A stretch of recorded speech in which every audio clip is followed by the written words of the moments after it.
Lumabas ang resulta ng college entrance exam at nakuha ko ang highest score, ika-siyam na putsyam na percentile. Nyanig ang buong bahay namin. Nanlalaki ang mga mata ng nanay ko, parang nakakita ng multo. Ikaw na bata ka, nagkapalit kayo ng test paper ng ate mo, no? Kalmado ko siyang tinanong pabalik. Ikaw, Nay, di ba may kahawak kamay kang kumpare kahapon sa palengke? Namutla siya bigla. Tumingin si tatay nang may pagdududa. Nataranta ang nanay. Anong pinagsasasabi mong bata ka? Wala akong kasamang lalaki kahapon. Baka nung isang araw? Ay, wala rin pala. Baka namalikmata lang ako, sagot ko. Galit na galit siya. Hindi ka pala sigurado? Ang lakas ng loob mong magbintang? Bumawi ako. Ikaw, Nay, nakita mo ba kaming nagpalit ng papel ng ate? Hindi mo rin naman nakita.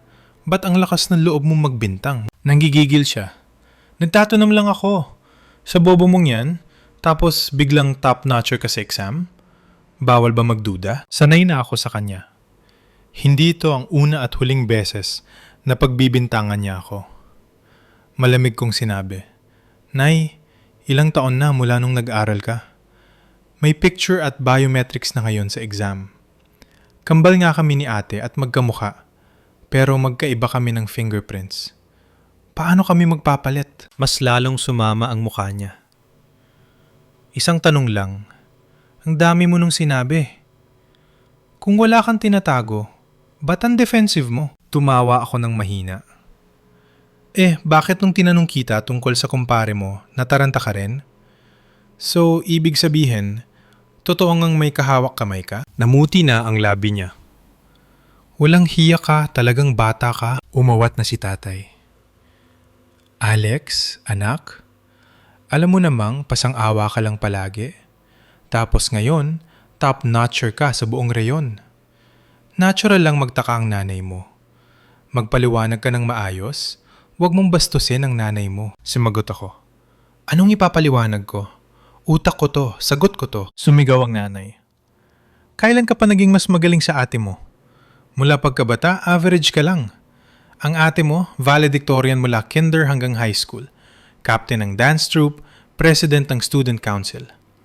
Tapos ikaw, 79%. Siya 75% lang. Lokohin mo lelang mo. Kambal kami ng ate Angel ko. Una lang siya ng isang oras. Magkamukhang magkamukha kami, pero langit at lupa ang ugali. Ako ang black sheep ng pamilya. Matabilang dila, makapalang muka, walang talent, at magaling lang sa kainan at bardagulan.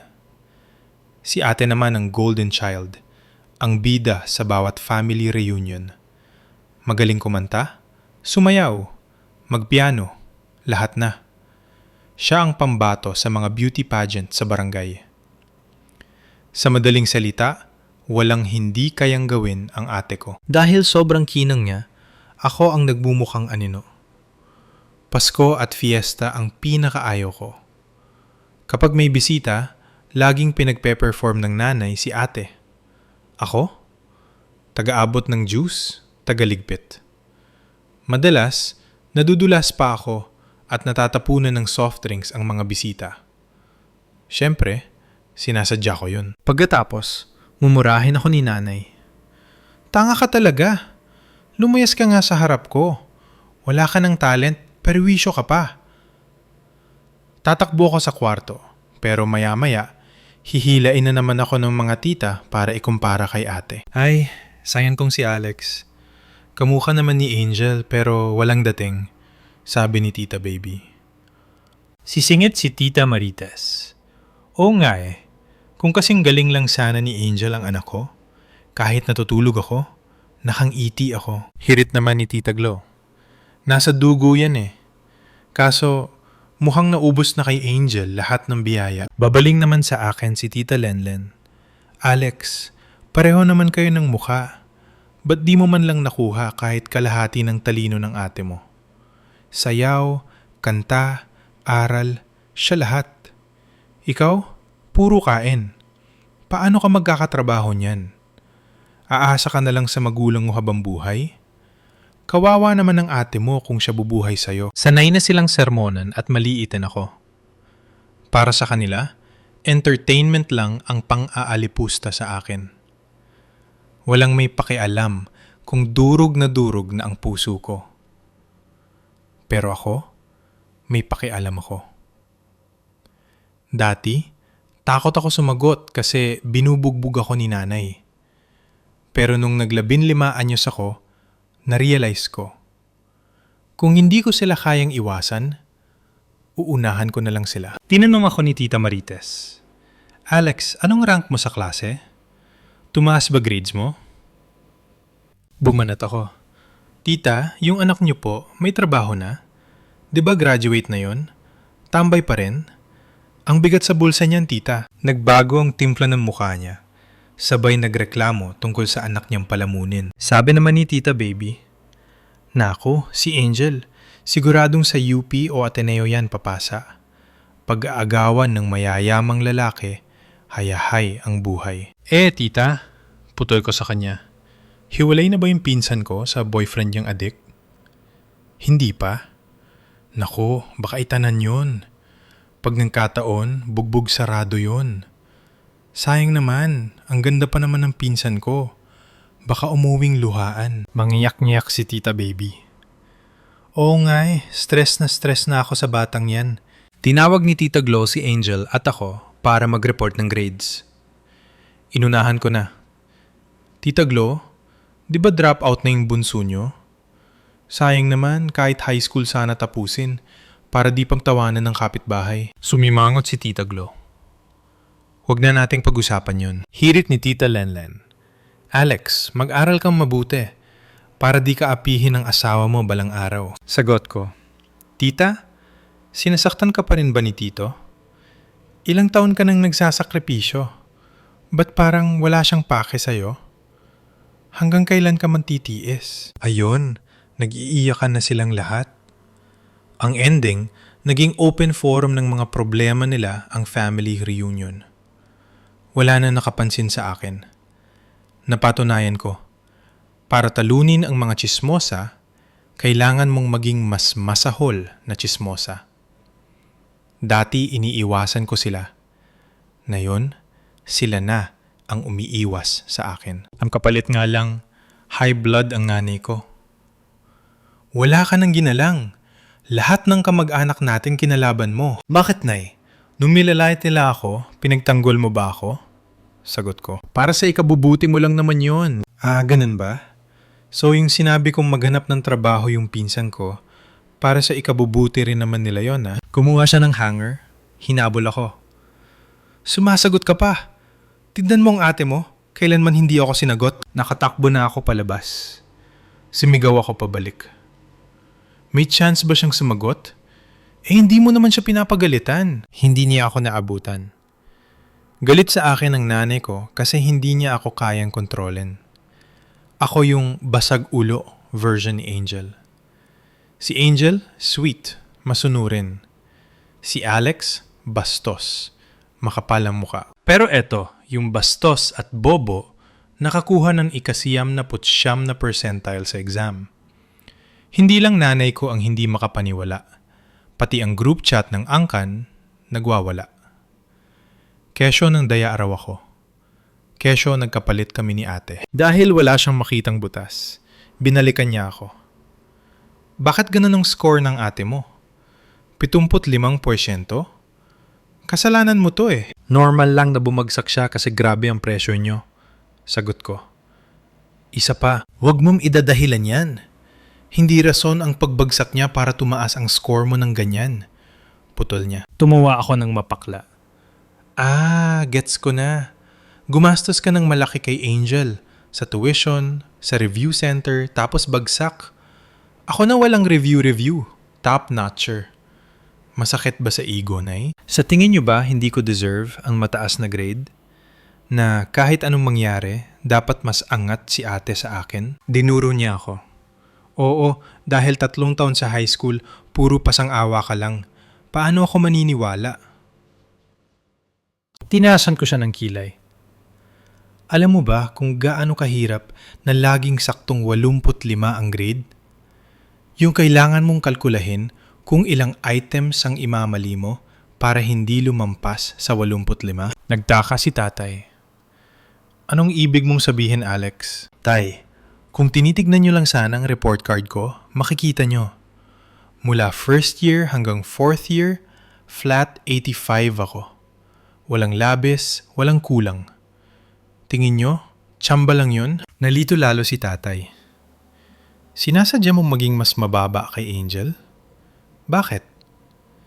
Kasi bawal ko siyang sapawan. Numisi ang nanay ko. Lumabas din ang totoo. Hindi mo lang talaga kaya. Humalakak ako. Hindi kaya? Ano tong result ng exam ko ngayon? Hinampas niya ang mesa. Swertehan lang yan. Isa lang yan. Hindi ko kailangan galingan palagi. Kailangan ko lang galingan sa exam na to. Ito lang ang mahalaga. Sagot ko. Hindi na nakasagot ang nanay. Si tatay naman, Anak, bakit kailangan mo pang magpanggap noon? Tumingin ako sa nanay ko. Tanamin niyo siya. Nung grade 1 ako, mas mataas ang grades ko kay ate.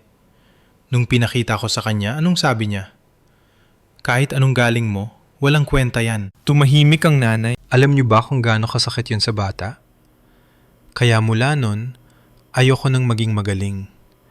Kasi sabi ng nanay ko, walang kwenta. Agad na tumanggi ang nanay. Wala akong sinabing ganyan. Sinungaling ka. Tumingin ako kay tatay. Tay, naalala mo 'di ba? Sinaway mo pa nga siya nun. Umiwas ng tingin si tatay. Biro lang naman ng nanay mo yon. Maliit na bagay. Kinikimkim mo pa. Maliit na bagay. Mapait akong napang-ite. Si tatay, ang peacekeeper ko no. Hindi na malo. Hindi na nigaw.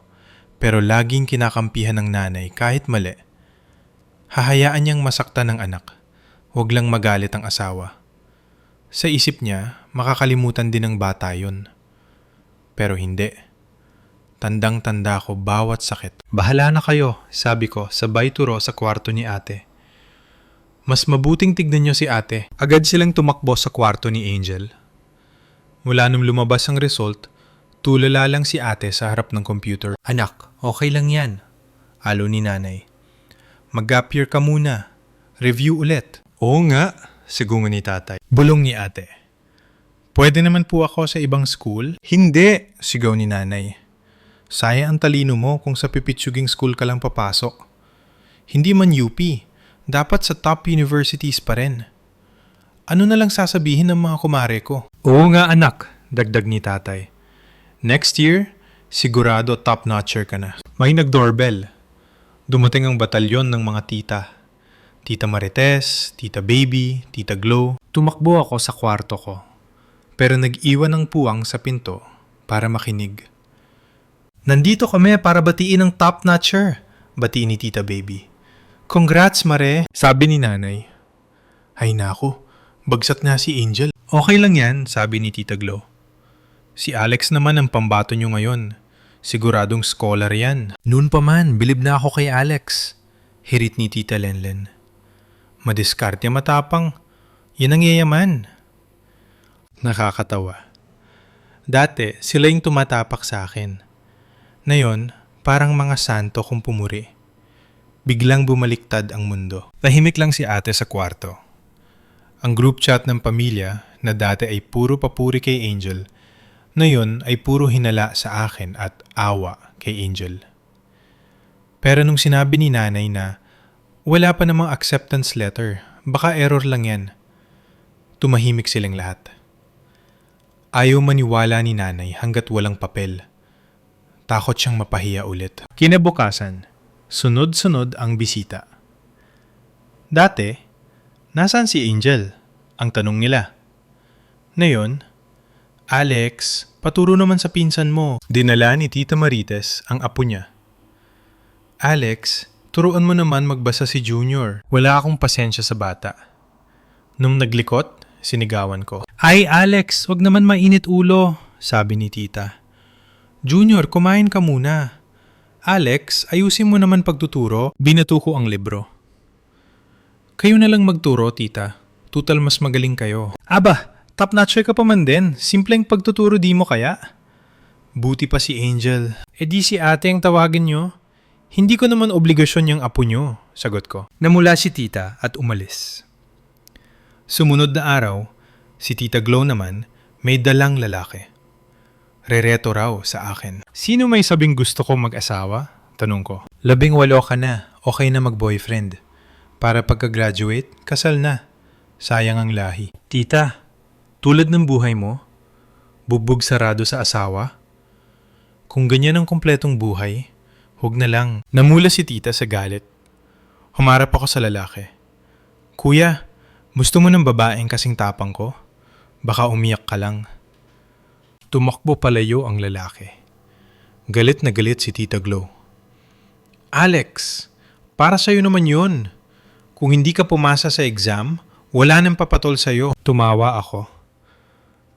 So ang halaga ako bilang babae, nakadepende sa exam result? Umalis siyang padabog. Kinagabihan, may narinig akong tili mula sa kwarto ni ate. Pagpasok ko, inuuntog ni ate ang ulo niya sa pader habang sumisigaw. Yakap-yakap ko siya para pigilan. Dumating si nanay. Alex, ano ginagawa mo sa ate mo? Sinasaktan mo ba siya dahil mas magaling ka na ngayon? Nay, tingin mo sinasaktan ko siya? Sigaw ko.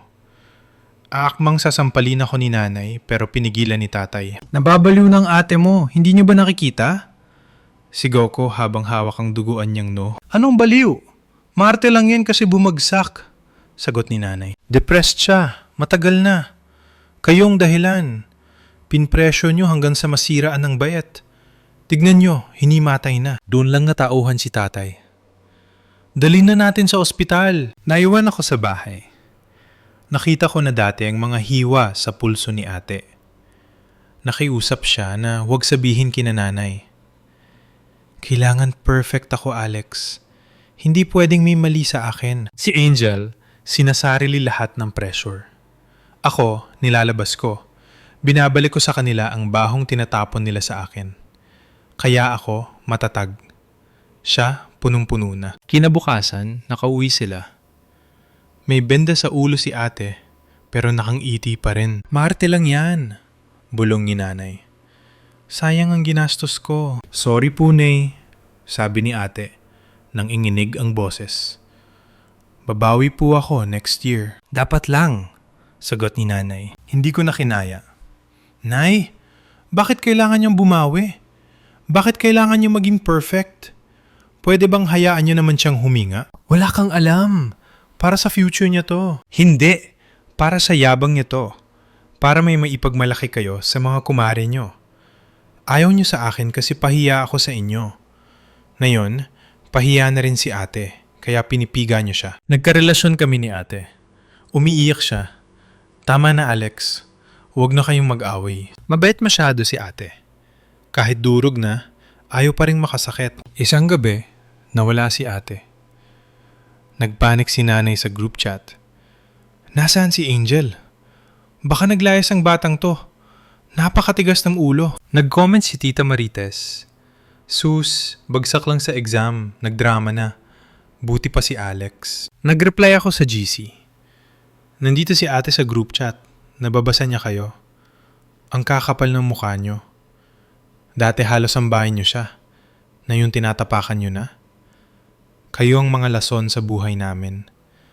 Mula ngayon, huwag niyo na kaming kausapin. Nanahimik sila. Natagpuan ko si ate sa tulay. Nakangiti siya nung nakita niya ako. Alam kong ikaw lang ang makakahanap sa akin, sabi niya. Niyakap ko siya ng mahigpit. Umiyak kami pareho sa ilalim ng buwan. Ate, hindi pwedeng ganto. Kailangan mong gumaling. Hindi ko kaya nang wala ka. Pagod na ako, Alex. Dadalhin kita sa isang lugar. Dinala ko siya sa inuupahan kong maliit na kwarto. Bahay ko to. Paano ka nagkapera? Gulat niyang tanong. Diskarte. Dito muna tayo. Bukas, tuturuan kitang kumita ng pera. Blinok ko lahat ng number nila sa phone ni ate. Tinawagan ko si tatay. Kasama ko si ate, ligtas siya. Blinok ko muna kayo para makahinga siya. Pampinilit yung pauwiin siya o ipulis kami, Tuluyin na kaming mawawala sa inyo. Umiyak si tatay sa kabilang linya. Sige anak, ingatan mo ang ate mo. Kinaumagahan, namili kami ng saging, asukal, at wrapper. Nagtinda kami ng banana Q at turon sa kanto. Tinawag akong turon queen ng mga tricycle driver. Natuwa si ate. Dati, bawal siyang madumihan ng kamay. Ngayon, nagbabalat siya ng saging. Tumatawa kapag napapaso ng konti. Kumita kami ng 500 piso sa unang araw. Pera natin to? Mangha niyang tanong. Walang pressure, walang expectation, masaya lang. Buong summer kaming nagtinda. Unti-unting bumalik ang tunay na ngiti ni ate. Bago magpasukan, tinanong ko siya, gusto mo pa bang mag-aral? Gusto ko pa rin. Pero sa paraang gusto ko na. Pumasok siya sa review center, pero hindi na para kay nanay, kundi para sa sarili niya. Nung paalis na ako papuntang Maynila para magkolehiyo, tinulungan ako ni nanay mag-impake. Hayaan niyo na ako, nay. Sanay akong mag-isa, sabi ko. Nagkatampo ka pa rin ba? Tanong niya. Hindi tampo to, nay. Realidad lang. Kung si ate ang alis, siguradong todo asikaso kayo. Pero okay lang. Sanay na ako. Kasalanan ng lola mo to, biglang sabi niya. Ha? Patay na si lola ah. Nung pinagbubuntis ko kayo, nagpahula ang lola niya sa Quiapo. Sabi ng manghuhula, yung panganay, swerte, mag-aahon sa amin sa hirap. Yung bunso, malas, magiging pabigat at sakit ng ulo. Natigilan ako. Kaya pala, dahil lang sa hula? Sabi ng manghuhula, si Angel ang swerte. Ikaw ang malas. Kaya ganun ang trato ko sa'yo, para hindi ka maging pabigat. Paniwalang paniwala kayo doon, magaling yung manghuhula eh. Lahat ng sinabi niya tungkol sa pamilya natin, tumama. Nay, huminga ako ng malalim. Nagkamali yung manghuhula. O baka nagkamali kayo ng intindi. Kasi ngayon, sino ang umaahon sa sarili? Sino ang pabigat? Hindi siya nakasagot. Nay, hindi dahil sa hula, kaya naging rebelde ako. Naging rebelde ako kasi pinaramdam niyo na wala akong kwenta. At si ate, muntik nang masira ang buhay dahil sa inyo. Sumakay na ako sa taxi. Si tatay ang nagmaneho kasama si nanay sa likod. Himala. Bago ako bumaba, sinabi ko, Nay, mahal niyo si ate kasi madaling kontrolin. Gusto niyo rin akong kontrolin pero hindi umubra, kaya tinapon niyo ako. Sana lang, huwag niyo nang ipilit ang gusto niyo kay ate. Hayaan niyo na siyang maging masaya. Hindi ko alam kung magbabago pa sila. Pero nakita ko si ate kanina, nagbe-bake ng cake. Nakangiti ng totoo. Panatag na ako. Ate, simula ngayon, mabubuhay tayo para sa sarili natin. Extra scene. POV ni Angel. Sa totoo lang, inggit na inggit ako kay Alex noon. Siya yung black sheep, pero siya yung malaya. Kapag may bisita, kailangan kong kumanta, sumayaw, maging bida. Siya, pwede niyang tapunan ng juice ang mga tita. Pagalitan man siya, at least nakakatakas siya. Ako, nakakulong sa imaheng perfect daughter. Salamat, Alex. Ikaw ang nagligtas sa akin. Ikaw ang tunay na swerte ng pamilyang ito.